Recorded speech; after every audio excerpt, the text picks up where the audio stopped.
I know it might look like I'm pointing at you while holding my hands in a very weird configuration, but the reason why I'm doing this is not pointing at you. I'm showing you the different planes of movement for optimal spinal biomechanics.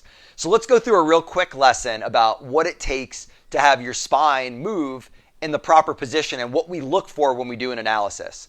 So if you have your finger that's pointing out this way, this is what's known as the sagittal plane. So if we look at the sagittal plane, that would be something like poor alignment on the sagittal plane would be anterior head syndrome, like that.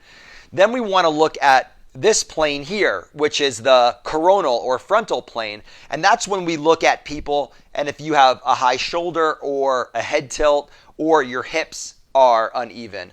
And then we have this transverse axis right here where you have this as a rotational plane. So we might see somebody that you're standing and you're rotated like this, where your upper body is rotated or your hip is rotated in the opposite direction, or even your head has some rotation to it. So whenever we do an analysis where we do the digital structural images, what we're looking for are abnormal shifts in any of those planes of movement, from that anterior head syndrome, or potentially a pelvic shifting posterior or anteriorly, high or low shoulder on one side, head tilts, pelvis unlevel, as well as any kind of rotational components.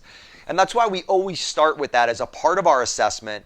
And then throughout your care, we're measuring those things so we can see improvements in that alignment, which is indicating not only one, that you're going to be feeling better, but more importantly, that your body is functioning better.